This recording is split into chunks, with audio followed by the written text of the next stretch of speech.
We'd like to thank War Planet Online for sponsoring today's video. War Planet Online is an exciting MMO real-time strategy game. You can build your own custom base to form the backbone of your defense and survive your enemy's assaults. Then stockpile troops, tanks, helicopters and other weapons of modern warfare and march your army across a real-world map, unlike that of any other multiplayer military game you've seen. The artwork in this game is exceptional, with animated tanks rolling across the map and planes and helicopters too. We loved the gorgeous cutscenes, so much so our cat decided to join in. You can download War Planet Online for free today using the link below. The team play within factions makes the game truly immersive, with chat and a teleport function so you can move your entire base to help your friends and the other Yarn Hub viewers. Much like Werner Voss in our video today, the stronger you become, the more of a target you become. So prepare for action in this non-stop game of war. Let us know when Yarn Hub viewers team up and dominate War Planet Online. If you see our cat there, please tell it to come home.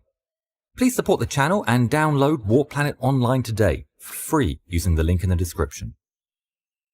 It's September the 23rd, 1917, 1830 hours.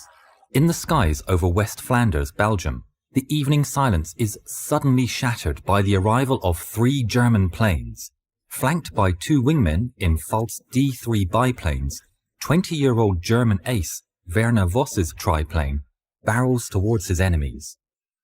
Clad in a gaudy silk shirt, civilian boots, and a non-regulation leather coat, he cuts a dashing figure, a knight of the air. His senses on alert, he nudges the throttle forward, sensing the impending dogfight. Meanwhile, just minutes away, a formation of British fighters from the 56th and 60th Squadrons break through the clouds at 6,000 feet. To the east, another 24 German aircraft do the same. It's going to be an epic battle in the skies. Now converging at more than 200 miles per hour, the enemy pilots spot one another, and all hell breaks loose in an erratic snarl of dashing aircraft and droning engines. Through the chaos, Australian ace Lieutenant Harold A. Hamersley and a Royal Aircraft Factory SE-5A sees what appears to be a comrade in dire straits. There's a German albatross on the heels of a British plane. Or is there? With so many mismatched planes in the sky, telling friend from foe is no easy matter. Either way, Hamersley's eyes have just done him a potential fatal disservice. Both planes are German, and one is Voss's 3-winged Fokker. Recognizing the blunder of his enemy, Voss tugs the stick hard, exploiting the triplane's superior maneuverability to get beside and behind Hamersley. Seconds later, his twin Spandau machine guns crack to life, sending high-velocity rounds rifling through the SE-5A's thin skin. Hamersley instinctively throws his machine into an inverted dive, but Voss won't be shaken, and more rounds rip through his wings while others spark off the engine cowling. Witnessing the life-and-death struggle just a few hundred yards away, a fellow pilot rushes to his friend's aid, but Voss peels off Hamersley, slips behind him, and peppers his rudder with .30 caliber bullets, putting him out of the fight. Now 2 fighters line up for attack against the brash German Airman. Less than 1,000 feet above Voss and slightly to his right, they attacked from left and right, and soon the German was in the midst of 4 British machine guns. It's a dangerous pincer move that, if timed incorrectly, could result in a catastrophic collision. But though their aim is true, Voss flies through the hail unscathed, while buzzing both above and below 4 more British. Now boxed in on every side, Voss's situation is becoming more untenable by the second. Disengaging, he attempts to outclimb his adversaries, but he's trapped in another vortex of fire, which again he barely evades by the skin of his teeth. But it seems Voss knows no fear. Despite being outnumbered, he throws his plane into a tight turn to meet his enemies head-on. Voss fires at a British fighter, but with a top speed of nearly 130 miles an hour and an engine optimized for high-altitude performance, the SE-5A is faster than Voss's triplane, and he speeds out of range. Now, swooping in daringly, Canadian pilot Flight Lieutenant Peter Cronin carelessly overshoots his mark and winds up ahead of and under Voss, the worst possible position. He makes an erratic maneuver, but Voss's blazing Spandaus riddle his bird from close range, sending another enemy plane packing. Now in an all-out blitz to down Voss, the 4 British pilots throw themselves into the mix. The tension is reaching a fevered pitch. Voss flings his beleaguered plane into a disjointed series of climbs, dives and turns, never level flying for more than a few seconds lest his enemies get him in their crosshairs.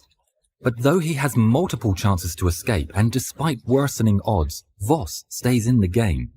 With bullets streaking past his open canopy and his engine screaming at full power, a friendly Albatross fighter dives to Voss's rescue, but is shot down before he can help with a few well-placed rounds through the engine.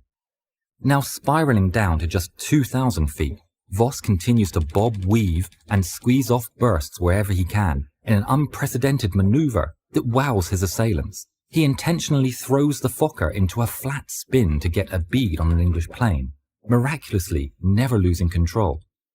2 of the British fighters swarm Voss, dispatching their remaining ammunition with abandon. Voss's plane takes a burst down the fuselage and into the cockpit, and for the first time in the engagement, the German warbird drifts into level flight, taking no evasive action as his pursuers close in. Now dipping below 1,000 feet, soon-to-be ace pilot Arthur Rhys-Davids slips behind Voss, firing at will. With the resulting loss of airspeed, Rhys-Davids comes to within a few feet of crashing into the stricken German's tail. Now descending rapidly, he follows Voss down to the ground, lower and lower, until, with a crash, Voss's plane hit the ground. Witnesses later recalled that the plane disintegrated into 1,000 pieces. In all, the dogfight lasted less than 10 minutes, during which time Voss put bullets into nearly every plane that he'd engaged. Back at base, the shaken pilots are given a brandy to settle their nerves. Most are speechless, others hyperventilate, while some just weep. Although the true identity of their adversary is unknown, names like Richthofen, Wolf and Voss are whispered by the men. That evening, the pilots toast their gallant foe, but it's not until the following day, when patrols locate the crash site, that they confirm that it had been the German air ace with 48 victories to his name, Werner Voss, behind the stick. One of the British pilots later said, "His flying was wonderful, his courage magnificent. In my opinion, he was the bravest German airman who it had been my privilege to see fight." If you haven't yet, please subscribe to the channel and please watch more videos of ours. Thank you.